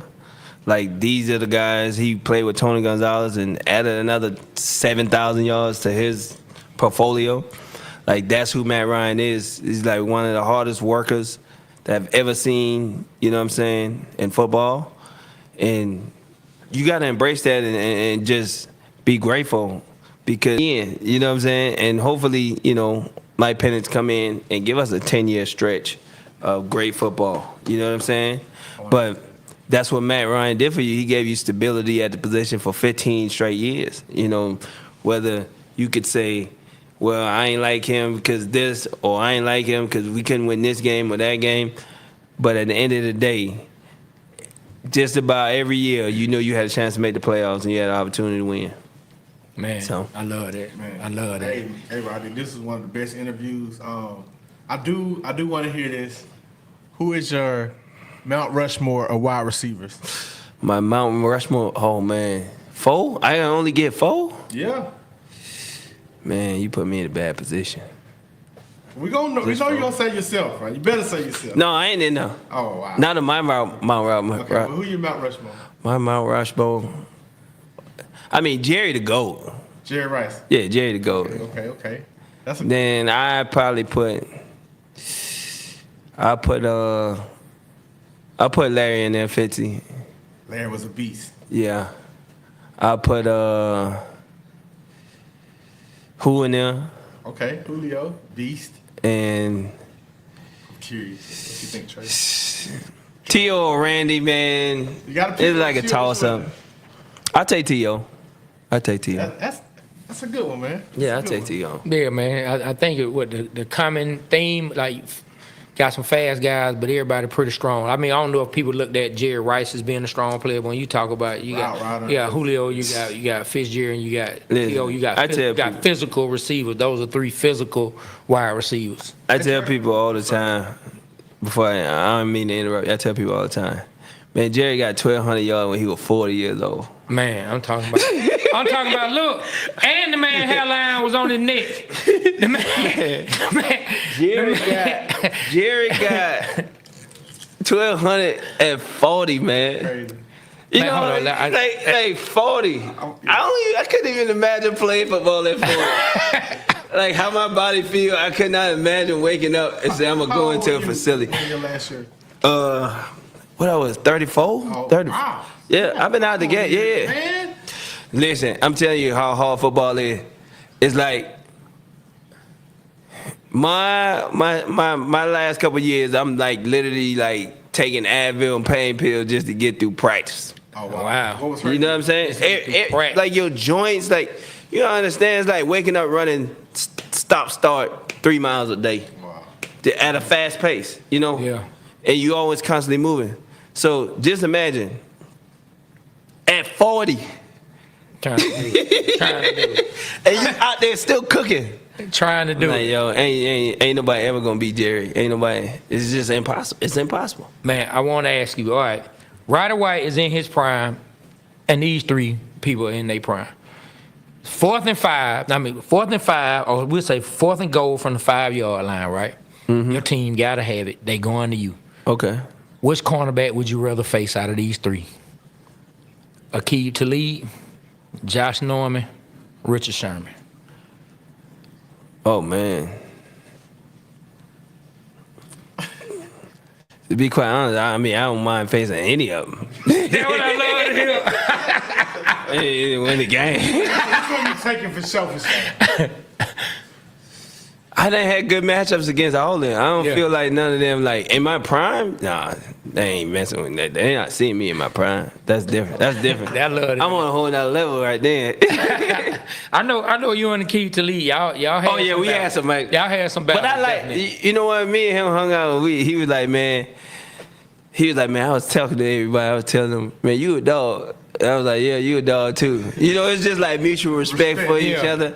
You know, like, all right, this gonna be a game that you have to go at it. The thing I like about him is like he compete the whole game. Yeah. Like it is not like and he follow you, he'll travel with you. Yeah. Like that's why I tell Richard Sherman, I'm like, you're not a traveler. I can't talk to you. Like you want to be known as one of the best. You got to go get the best. Yeah. Right? My boy, he always say that. That's so it's like, if you ain't traveling, I mean, you sitting on one side of the field and you get to play zone, you get to play, man, you don't get to lock on. Man, we ain't having no conversation. Like I play in the era where when I come out the huddle, I know Champ, he gonna follow me over there. You know what I'm saying? I know Darrell, if I come this way, if I line up in the backfield, he gonna be a linebacker waiting on me. You know what I'm saying? Like it don't matter. Like where you go, I got you. You know what I'm saying? I ain't talking to no dude that be sitting out there just chilling all day talking about You know what I'm saying? Nah, that ain't. Man. As of today, Roddy White, you become my all-time Atlanta Falcon wide receiver, man. Oh man, that's what's up, man. That's what's up. Don't join the party now. we are on this side of the table. I already been saying. I'm with you. I already been saying. Look, last question.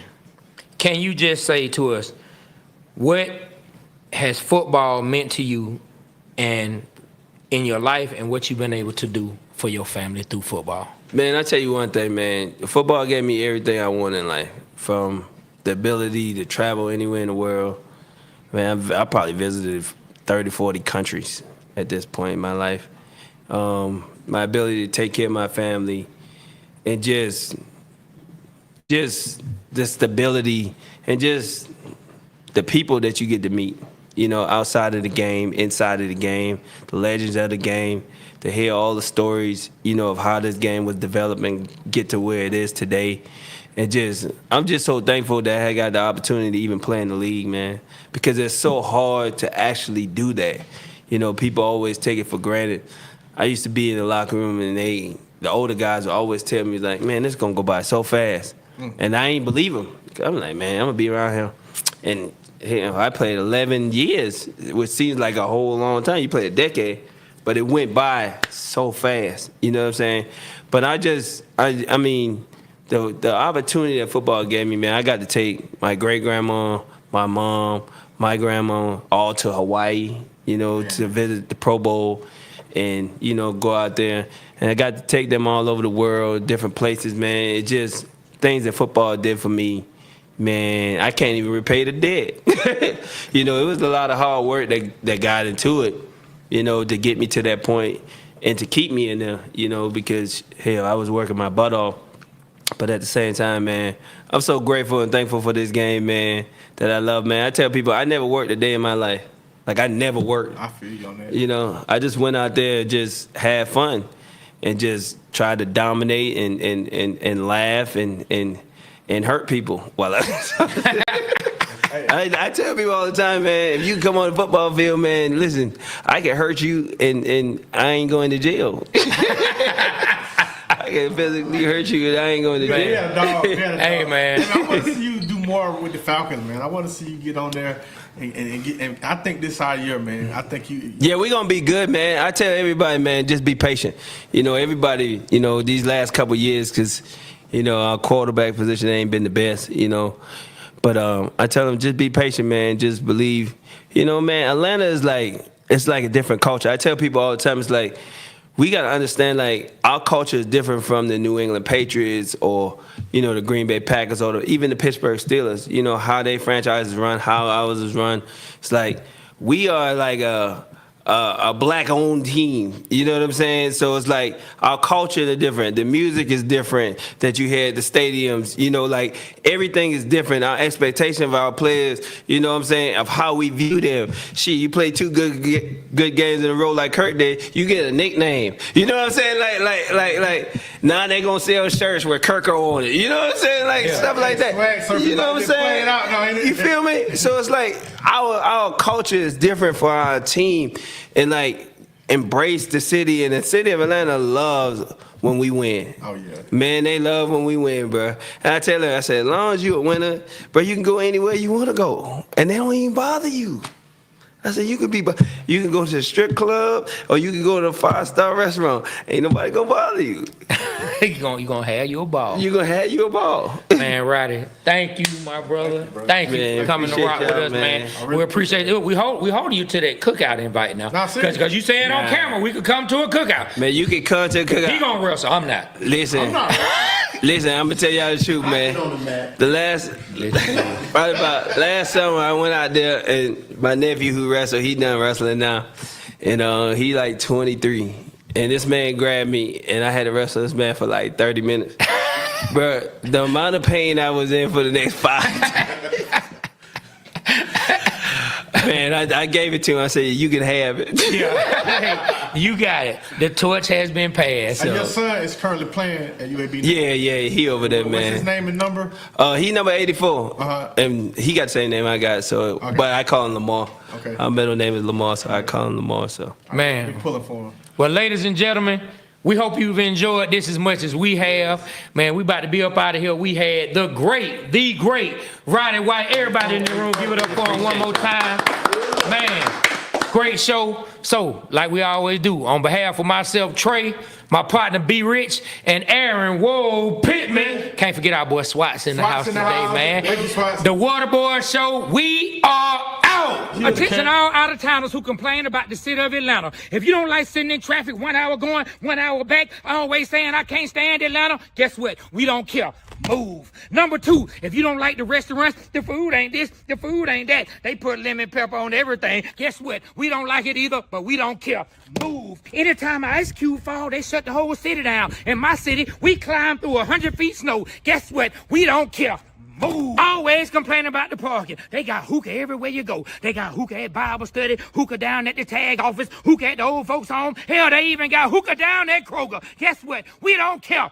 Move. You heard Goody Mob. If you don't like where I stay, you can just fly away. If you don't like the music, the clubs, the food, or whatever it is, take my advice and remember, we don't care. Move. This message was brought to you by Atlanta University. Move.